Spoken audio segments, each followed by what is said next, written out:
안녕하세요. 자, 오늘 6강인데요. 자, 1, 2, 3강에는 전체적인 흐름, 숲을 보는 내용을 했었고, 4강, 5강에는요, 부정사, 동명사 했었거든요.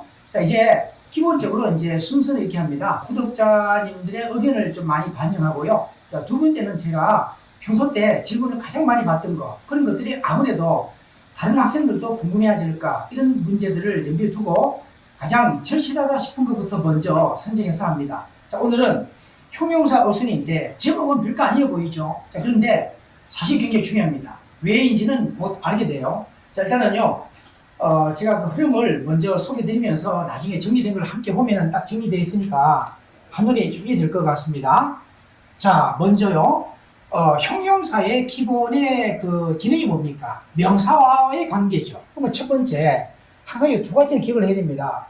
그 한정적으로 쓰였다는 말은 명사를 중심으로 형용사를 명사 앞에 두고 수식하거나 아니면 불가피하게 뒤에 두고 수식하는 이런 패턴을 취하는 거. 자, 일단은 간단하게 하겠습니다. 자, 두 번째는요, 서술적으로라고 할 때는요, 서술적이다 할 때는, 자, 이형식 동사 다음에 주격 보호 왔을 때 명사의 보호가 아니면 형용사죠. 이거 형용사일 때라고 보고 지금 하는 겁니다. 그 다음에 오형식일 때 타동사 다음에 목적어 다음에 목적 보호 자리에 또 명사 특성이 아닐 때는 형용사죠. 그러면은 자, 이런 경우와 차이가 뭘까요? 여기는 수식어죠. 없어도 그만이죠. 우리가 앞서 전체적인 그 특강 숲을 할 때 그런 얘기를 했거든요. 그걸 흐름을 얘기했는데 여기서 빼도 그만 수식어니까. 후자는 뭐다? 문장의 주요 성분이기 때문에 빠지면 문장이 안 되는 거죠. 여기는 반드시 필요한 자리에 필요한 걸 쓴 거죠. 그 차이가 있다는 점. 사실은 본질은 똑같아요. 무슨 얘기냐면 만약에 여기는 주어를 보완하는 형용사고 이것은 목적어를 보완하는 형용사니까 만약에 이 명사를 이 자리에 둔다 가정하면 여기 있는 형용사는 이 자리에 또 가면 된다 이 말입니다. 본질은 같은 거예요. 이 명사를 만약에 주어나 목적으로 쓰겠다면 여기 있는 형용사가 보호 자리에 가면 된다 이 말과 똑같은 거거든요. 이런 정도는 형용사의 기본을 알아두고 나중에 왜 어떨 때는 앞에 두고 뒤로 두느냐 이런 것에 대해서는 별도로 할 기회가 있고 사실은 형용사와 같은 기능으로는 분사가 있죠. 분사를 할 때 보면 충분히 또 형용사를 한 대 넣어서 합니다. 그렇게 알고 오늘은요 형용사를 앞에 두는 이런 경우에 형용사가 하나만 있는 게 아니고 여러 가지 종류들이 있단 말이에요. 성질이 여러 가지 다른 것들이 있어요. 그러다 보니까 어떨 때는요 두 개 이상의 형용사가 쫙 나올 때가 있어요. 그럴 때는 아주 일관된 원칙이 필요한데 제가 보기에는 그런 원칙을 알고 나면 너무 쉽습니다. 그런데 그걸 모르는 여러분들 중에는 굉장히 어렵게 막 암기를 하고 암기도 할 때마다 헷갈리고 기억이 잘 안 되고 잊어버리고 혼란되고 이런 상황이 많은 것 같아서 그 부분만큼은 명확하게 하고 정리하겠다. 그래서 앞에 나와 있는 형용사들의 어순 그걸 하고자 하는 거예요. 자, 지금부터 하겠습니다. 그러면 자, 일단은요 그 내용을 제가 준비해놨는데 보기 전에 미리 한번 생각을 하는 기회를 드리겠습니다. 자, 우선은 명사 때문에 형용사 필요한 거죠. 지금 그 내용을 이제 확대해서 예를 들게요. 만약에 사과라는 단어를 먼저 한번 해보자. 그 다음에 두 번째는 사과가 다 익었다고 보고요. 붉은 사과입니다. 자, 그 다음은 앞에다가 이제 큰 사과 해보자. 큰 사과. 그러면은 여러분 이 두 개만 먼저 써봤습니다. 그런데 어느 쪽에 형용사를 먼저 둘까요? 할 때 이 순서를 바꾸면 틀립니다. 왜 그럴까요? 색깔, 크기 이런 말 많이 들어봤을 것 같은데 그렇게 하면은 할 때마다 헷갈린다는 얘기를 하는 거예요. 아주 쉽습니다. 요 명사가 키워드고 중요하니까 이 명사와의 그 관계가 밀접한 것을 가까이에 둔다는 게 절대 원칙이에요. 이해되죠? 그러면은 누가 보더라도 붉은 사과는 붉다라고 하지 혼자만 붉지 않다고 하지 않겠죠. 그 말은 이 형용사가 이 명사와의 관계가 아주 객관적이고 절대적이다 하는 얘기고 큰 사과를 할 때는 사람마다 보는 눈이 다를 수 있으니까 상대적이고 주관적이다 이되죠. 그런 논리를 알면 충분해요. 더 이상 복잡하게 할 것도 없습니다. 만약에 지금 소개한 이런 형용사가 아니다 하더라도 딱 보면은 아주 상식으로 봤을 때 어느 쪽의 형용사가 더 밀접하지 그걸 판단하면 다 해결되게 되어 있습니다. 그걸 억지로 암기할 이유가 없다. 그 다음에 굳이 우리가 앞에다가 더 형용사를 붙인다면 두 개의 큰 붉은 사과 해볼까요? 그러면은 이때는 보세요. 붉은 사과나 큰 사과는 사과의 어떤 모습이 딱 연상되는 모습이 보이는 것 같죠. 그런데 두 개라는 말은 이만큼은 밀접하지가 않은 거 쉽게 이해되죠. 다만 복수의 명사와 결합될 수밖에 없다. 그 점은 중요한 거 아닙니까? 그래서 투도 전혀 무관한 거 아니라 밀접한데 여기만큼은 아니다는 순서를 얘기하는 거예요. 이게 수사의 하나죠. 수사는 앞에 만약에 우리가 이런 걸 한번 붙여볼까요? first나 last나 한번 붙여봅시다. 이런 게 순서를 말하는 서수라 말해요. 서수. 이거는 뭐다? 기수라 말하는데 이걸 다 묶어서 수사라고 말해요. 이것도 뭐다? 형용사들입니다. 우리가 이제 별도의 용어가 있어서 그렇지 기능은 모두가 명사를 수식하는 형용사다. 그 점을 꼭 알아야 돼요. 그 다음에 마지막으로 이 앞에 정관사를 붙여볼까요? 왜? 이러면 아마 서수가 나오면 순서는 정해진 거니까 정관사를 붙여야 된다고 들어봤죠? 최저급 나오면 정관사 붙여야 된다 알고 있죠? 당연합니다. 정해진 것을 나타낼 때 정관사라고요. 이해됩니까? 자, 이걸 잘 알아두세요. 그러면은 이 모두가 함께 동시에 다 사용되어야 한다는 게 아니라 이론적으로 이런 것이 다 사용된다면 이런 순서가 되어야 하는 게 마땅하다. 그 얘기를 하는 거예요. 그러면 제가 여기까지 설명드렸으니까 이제는 시간 절약상 제가 준비된 내용을 함께 보면은 금방 정리될 거예요. 보세요. 같은 말입니다만은 여기서 자, 용어가 중요한 거 아닌데 명사의 앞에 있는 걸 다 묶어서 전치 수식어. 별거 아닙니다. 수식어라는 말이 형용사 기능이다 이 말이에요. 여기 용어가 다를 뿐이지 다 형용사 기능이다 이 말입니다. 이해되죠? 그런데 그 중에 최종적인 자리 앞에 있는 게 한정사인데 최종 명사를 한정해주는 특성을 가진다 해서 한정사라 그래요. 그런데 이 한정사에 잘 봐주세요. 이거는 별도로 잠시 후에 정리를 따로 하겠습니다. 그리고 예를 든 내용은 이해되죠? 여기에 한정사에 정관사가 있었죠? 수사에서 수사, 기수가 있었고 주관적, 상대적 형용사와 객관적, 절대적 형용사와 명사. 이게 충분히 소개했으니까 이걸 값을 잘 잡아두세요. 계속해서 이거 활용됩니다. 자, 그래서 뭐냐면은 하나의 명사를 대상으로 아무것도 없을 때는 그냥 사과들 할 때가 있단 말이죠. 두 번째, 붉은 사과들 할 때가 있는데 그 붉은 사과들이라고 정해줄 때도 있단 말이죠. 여기 있는 것들은 다 빼도 좋고 필요한 만큼 써도 좋다. 물론 이게 작을수록 작은 정보를 나타내고 많을수록 많은 정보를 나타내겠죠. 이까지가 가장 복잡한 정보가 된다. 그런 일은 실제적으로 거의 안 생기지만 이론상은 그렇다. 이걸 하나는 알아둔단 말이죠. 그럼 자, 이제 중요한 것은 그 단계에서 한 단계 더 들어갑니다. 이제 요 한정사를 잘 봐주세요. 한정사에 몇 가지 종류가 있었는데 그 중에 지금 정관사 얘기하는 거예요. 자, 요 정관사는 정해진 대상을 말한다고 얘기했죠. 그러면은 여기서 some이라고 하는 부정대명사를 잘 보세요. 이것은 부정이란 말의 의미는 정해져 있지 않다. 부정. 자, 부정. 요 정해지지 않다. 긍정이 반대 부정이 아니에요. 긍정이 반대 부정이 아니라 정해지지 않다. 그러면은 만약에 이 사과가 10개 있다고 가정해요. 10개. 그러면은 그 중에 1번은 몇 개일까요? 모른다가 답이에요. 그러나 3개, 4개, 5개 정도 왔다 갔다 해 보인다 정도. 그런데 더 많아 보이는 내용을 말할 때는 대부분 그러잖아요. 그러면은 7개 이상은 돼 보이죠. 10개까지는 아니어도 이래죠. 그러면은 여기 나와 있는 게 부정대명사 이해됩니까? 근데 이거 보세요. 이거는 바로 명사 수식하니까 부정 형용사를 할 수밖에 없는 거예요. 이건 또 역시 한정사의 하나입니다. 한정사를 별도로 정리한다 그랬죠, 나중에? 자, 일단 잘 놔두세요. 그 다음에 대부분이라는 말은 거의 모든 해도 같은 말로 그대로 대입할 수 있다는 걸 일단 알아두세요. 그리고 후자는 확정적인 대상의 일부지만 여기는 뭐다? 막연한 것에 지나지 않으니까 만약에 여러분 아까 내가 여기서 한 5개 정도 범위 안에 있다 여기는 7개 이상 돼 보인다 하면은 여기는 뭐다? 몰라요. 이게 5개인지 몇 개인지 몰라요. 5층인지 5만 개인지도 몰라요.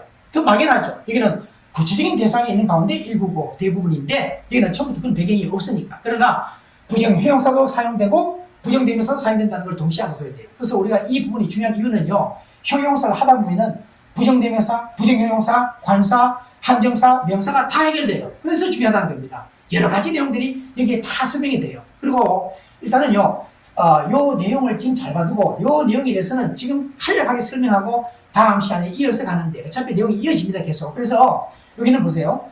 사과가 10개면 10개 모두죠. 2개면 2개 모두죠. 그러면은 요걸 생략할 수 있다는 논리가 이해됩니까? 자, 수학적으로 보면 요게 부분 집합의 기호인데 여기는 덩치가 된 겁니다. 그리고 요것만큼은 논리적으로 조금 한계가 있어 보여도 이런 패턴을 따른다. 이걸 알아두고요. 결과적으로 보세요. 일단은 요걸 생략한다고 가정해보세요. 가정하면 한정사 앞에 두게 되는 특수 사례가 생깁니다. 그게 바로 한정사 앞에 두는 거다 해서 이게 부정대명사지만 전치 한정사라는 용어도 있다. 용어에 너무 집착하지 마세요. 그러나 한정사 앞에 두는 게 있다는 사실이 중요한 거예요. 지금 여기까지 내용을 잠시 후에 다시 한번 또 확인하고 계속 이해할 겁니다. 지난 시간에 여기까지 하다 말았는데 다시 한번 간략하게 정리하면요. 이때 정관사가 필요하다는 걸 주의해야 됩니다. 왜냐하면 이 앞에 있는 부정대명사라는 것이 막연한 걸 말한다 그랬죠. 정해지지 않은 거다 이 말을 부정이라고 말하기 때문에 이 자리에 정해진 대상에 전체 집합이 대상이 있어야 앞에 부분은 막연한 걸 둘 수 있다는 논리입니다. 이걸 잘 받아야 됩니다. 자, 두 번째. 자, 이제 이 상화가 만약에 10개라고 가정해봐요. 가정해보면 좀 더 여러분들이 와닿게 설명하기 위해서인데 여기 한 5개 정도 안 돼 보이는 정도죠. 1부니까. 그런데 대부분 하는 순간 7개 이상은 되어 보이죠. 정확히 모릅니다. 모른다는 말이 부정의 의미라고요. 그리고 자 이제는 여기서 이제 요 내용들을 이해함과 동시에 와야 되는데 앞에 나와 있는 이런 내용들은 바로 명사를 수식하니까 부정 형용사라 말할 수밖에 없어요. 그것도 한정사 역할이 하나입니다. 그 한정사라는 게 뭔지는 별도로 잠시 후에 소개해드리고 일단은 여기는 몇 개 사과드리니까 5개일 수도 있지만 50개, 5,000개일 수도 있고 대군이란 말도 뭐 수천만 개도 될 수 있어요. 이되죠. 그러면은 어느 정도 확인하되 완전히 같은 말은 아니기 때문에 이렇게 표시를 한 거라는 걸 좀 참고합니다. 그 다음에 이제 두 번째 가서 이런 내용을 배경으로 해서 뭐가 차이가 있는지 보세요. 여기는 사과가 10개라 했을 때 모두가 몇 개입니까? 10개죠. 그러니까 일단 이렇게 했다가 덩치가 된 거예요. 그러니까 당연히 승인할 수 있다. 여기는 승인할 수 없다는 것인데 이해됩니까? 그 다음에 여기는 보스가 나오면 항상 둘입니다. 둘의 대상에 둘 모두니까 역시 덩치가 된 거니까 이걸 승인할 수가 있겠죠. 그리고 이것은 논리가 정확해요. 그런데 절반이라는 말만큼은 논리는 조금 한계가 있습니다만은 이런 패턴을 따른다는 것만 좀 감안해 주세요. 그래서 이제도 이걸 승인할 때가 있다. 다시 말하면 결과적으로 한정사의 내용 앞에 여기에 승인할 때다 보니까 본의 아니게 한정사 앞에 놓이게 된 사례가 되었다 해서 전치 한정사라 한다. 이 원래 본질은 부정대명사였는데 다른 말로 말하면 이런 관계가 있을 때에는 전치 한정사라 한다. 어려운 얘기 아니지 않습니까?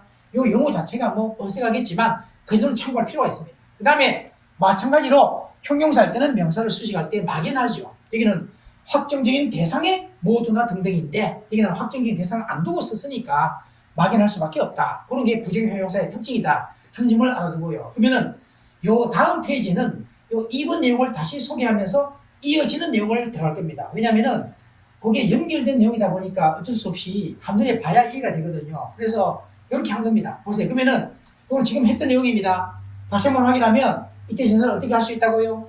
생각해도 좋다고요. 써도 좋지만 생각할 수 있단 말입니다. 생각한다고 전제하면 한정사 앞에 놓으니까 전치 한정사를 한다고 했죠. 그런데 처음부터 전치 한정사라는 게 있단 말이죠. 왜? 이럴 때는 이걸 넣어볼까요? 절대로 안 되겠죠. 왜? 이게 10개라고 가정하면 이게 20개인데 아까 말했잖아요. 이게 부분 집합의 기호와 같은 거예요. 전체 대상이 10개인데 부분이 어떻게 20개입니까? 논리가 안 되니까 절대로 배수 개념이 나올 때는 전사업을 넣으면 안 된다는 게 핵심입니다. 그리고 2배일 때 명사일 때는요. 더블의 단어를 주로 씁니다. 그리고 twice를 대신할 수가 있어요. 그런데 이제 3배 이상이면 times라는 말을 붙이면 돼요. 3 times, 4 times 등으로 쫙 가면 된다는 표시를 이렇게 한 겁니다. 두 번째, 만약에요. 명사가 아닐 때는 as가 필요한데요. as라는 것은 원급 비교 이렇게 알고 있죠, 여러분. 그런데 이 자리에는 형용사와 부사를 쓴다는 거. 그러면 이게 1.0의 기준을 제시하는 겁니다. 그러면 곱하기 2 할 때 이때는 twice라는 말을 써야 된다. 이걸 쓰면 안 된다. 이 단어만 써야 되지 이때는 더블을 쓰지 못한다.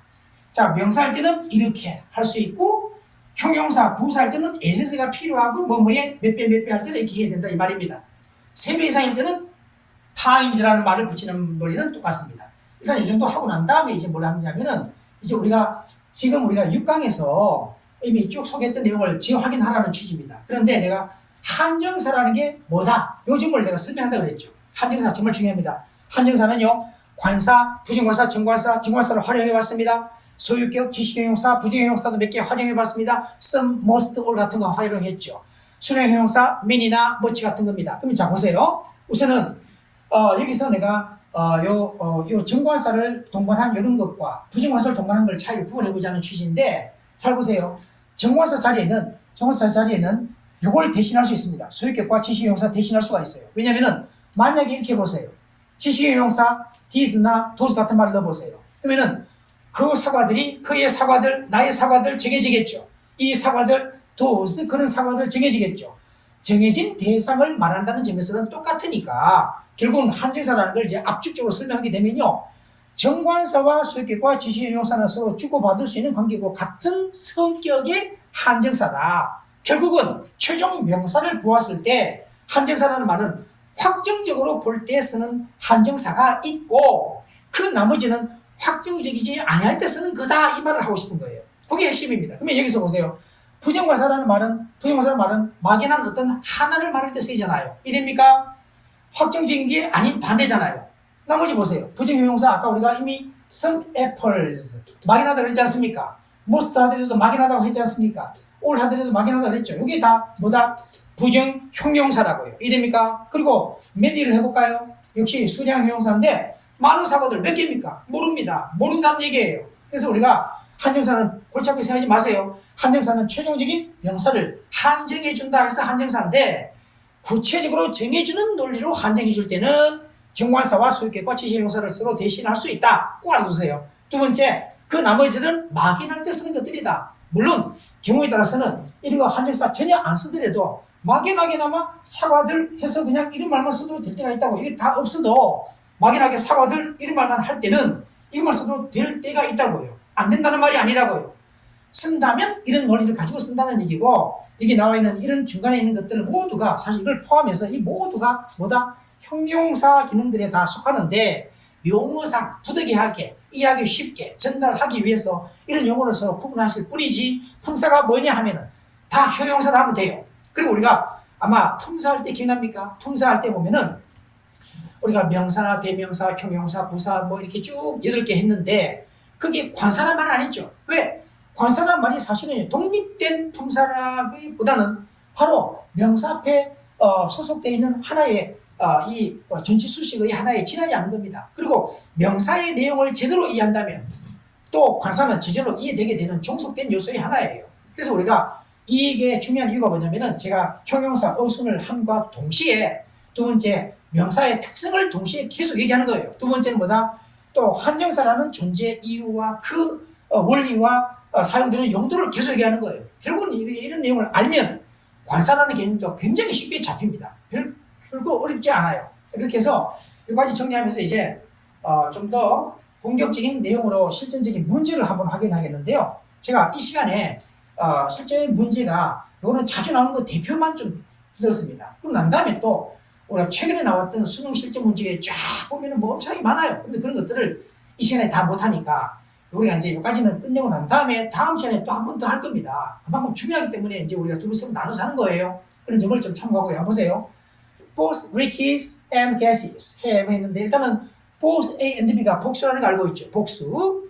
액체와 기체 모두 다. 자, 답이 어디일까요? have의 목적어니까 우리가 이미 앞서 정리했으니까 간단하죠. 답은 바로 4번 보이죠. no가 한정사의 하나예요. 이것도 부정형용사죠. some이나 most 같은 그런 계열의 부정형용사의 하나입니다. 우리가 이게 다 끝나게 되면 또 부정형용사, 부정대명사를 모아서 또 한꺼번에 할 겁니다. 자, 그런데 요 일반적인 형용사, 명사 이런 순서로 갈 수밖에 없다.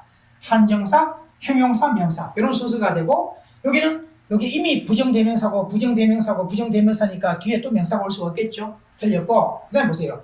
어느 신발이 그의 아버지 신발인가요? 하니까 다섯 켤레의 크고 푸른 색깔의 신발이 아버지의 것이다. 그러면은 요 답이 되는 게 실제로 요 3번인데요. 3번인데 왜냐면 뭐 확인합시다. 그런데 요 다음에는 belong to 이하부터는 쭉 생략된 겁니다. 그럼 문법적으로 이제 서로 대화 내용의 흐름을 이해되죠. 그러면 보세요. 한정사죠. 그 다음 뭐다? 수사죠. 그 다음에 일반적인 형용사 가운데 상대적 주관적인 형용사고 객관적인 절대적인 형용사고 최종 명사 원수는 should를 다시 받는 거죠.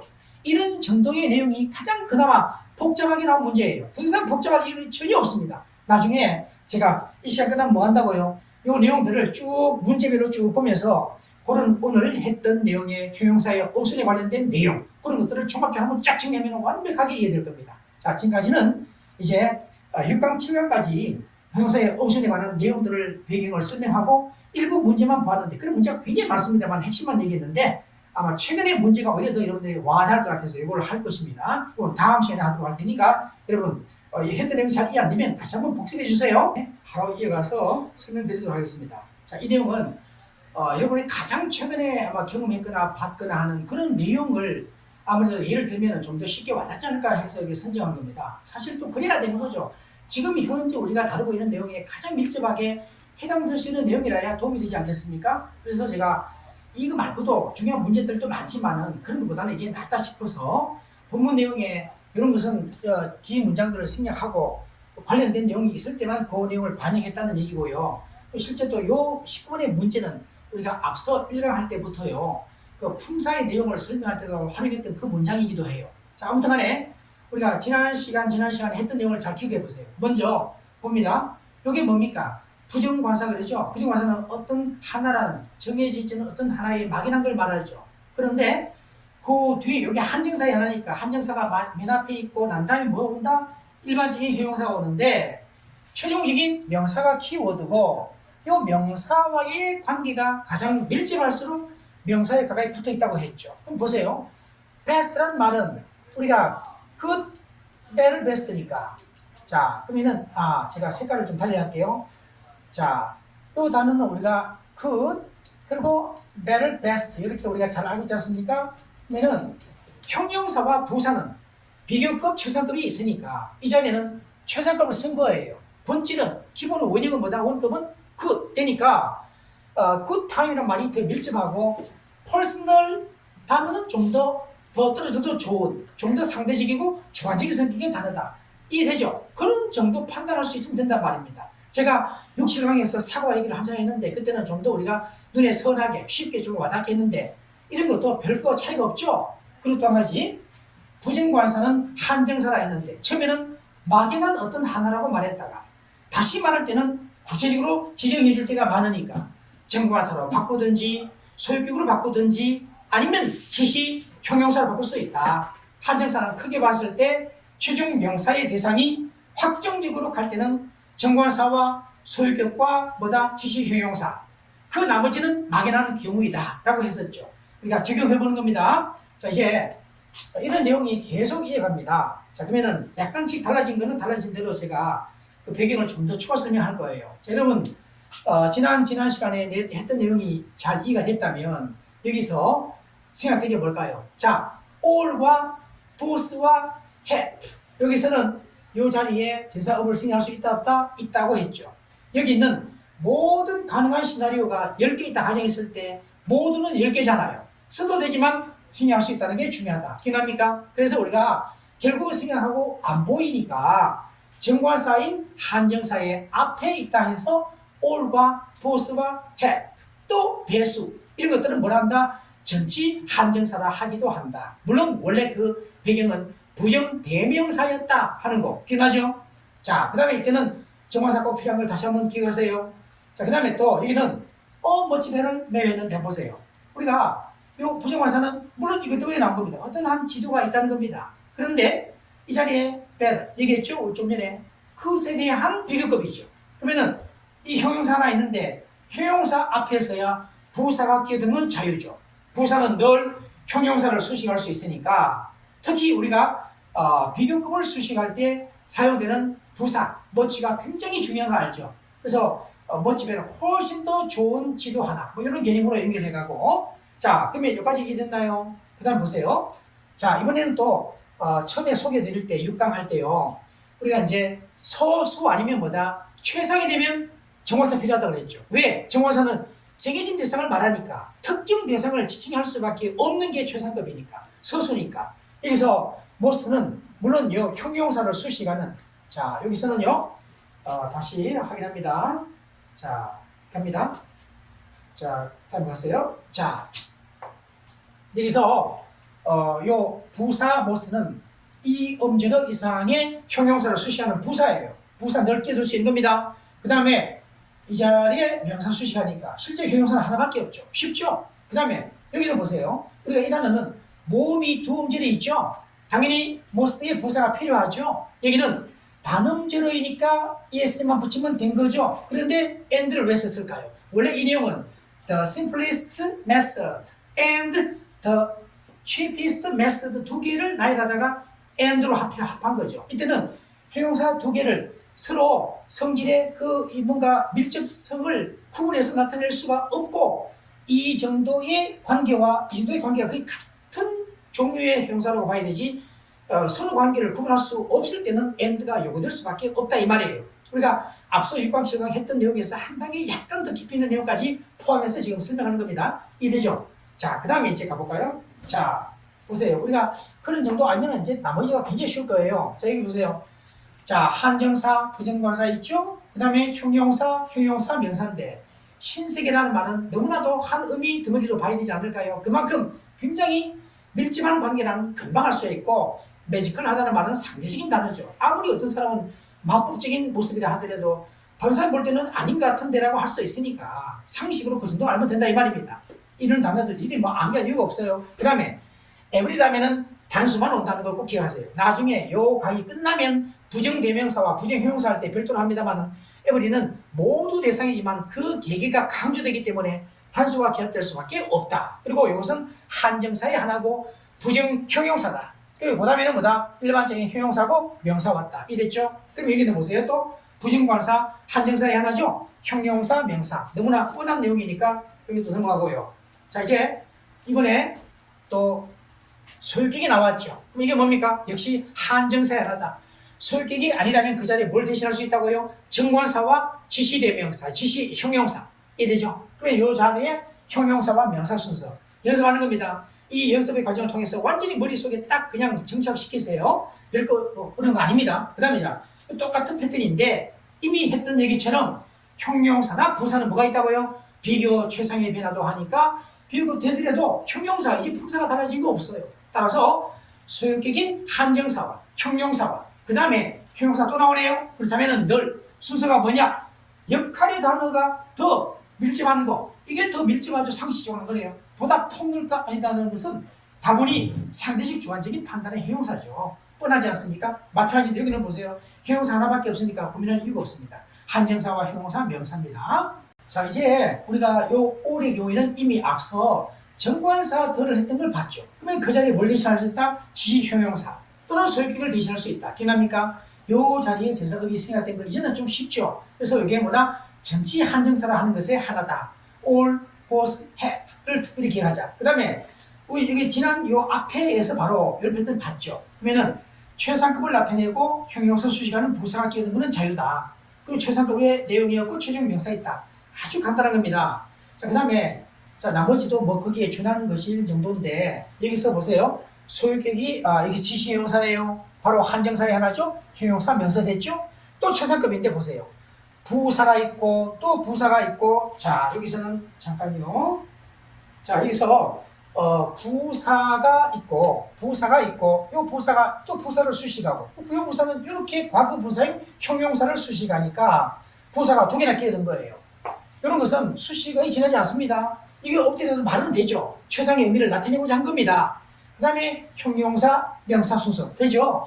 얼마든지 가능하다는 걸 확인할 수 있습니다. 그 다음에 자 이제 여기서는 뭔가 미적으로 암시적인 뭐 공원 공간이다 이런 말이 있는데 공원 공간이란 말은 두 개 다 명사니까 복합 명사니까 묶어 줘버리고요. 하나의 명사로 보면 됩니다. 여기서 역시 부사가 끼어들었죠. 그리고 최종 자리에 복수니까 또 이 막연한 공원 공간이 많은 게 될 수 있으니까 이때는 앞에다가 한정사를 안 넣은 거예요. 넣고 말고는 자유인데 여기서는 한정사가 필요 없이 부사와 형용사와 명사가 나온 것입니다. 그 다음에 자 여기서는요 형용사 두 개가 큰 바가 있죠. 여기 바로 and를 대용한 겁니다. 여기서는 두 개 형용사가 하나의 명사를 대상으로 서로 구분을 하기 어려우니까 and로 해도 될 것을 급반할 수도 있다. 나머지는 이제 쉽게 합시다. 자 과거분사의 형용사 보다 더 밀접한 형용사 명사 순서 all은 많이 있으니까 업이 생략됐다. 자 형용사 형용사인데 객관적인 기준 여기에 더 밀집할 수밖에 없죠. 앞에 서로 상충하는 객관적인 기준. 그 다음에 자 여기서 보세요. vivid red colors and vivid 또 green colors입니다. 그래서 이게 with와 그린은 따로 구분할 수 없으니까 순서를 바꿔도 관계없어요. 그럴 때는 and가 필요하다는 얘기죠. 간단하죠? 그 다음에 이제 역시 마찬가지로 지시형용사, 형용사, 명사. 그 다음에 한정사의 하나의 쪽은 그 다음에 보세요. 여기서는 분사형, 여기 이제 의사 분사, ed가 붙었으니까 분사, 과거 분사처럼 그 기능을 하는 의사 분사를 하는데, 유사 분사를 하는데 형용사 기능의 다음에 복합적인 명사입니다. 뭐 문제 없죠? 한정사고 그 다음에 수사 다음에 형용사 명사 순서 적절하죠? 자, 그럼 이제 됐는데요. 이런 내용들이 2023년도에 수능 문제에 이렇게 많은 게 등장했습니다. 제가 하나의 형식만 가지고 이렇게 많은 게 있는데 모든 내용을 다 따지면 끝도 한도 없죠. 그런 핵심적인 내용을 알면 간단한 거니까 여러분 필요한 분은 자료 신청해 주세요. 여러분의 의견을 받습니다. 자, 구독, 좋아요 부탁드릴게요. 수고 많았습니다.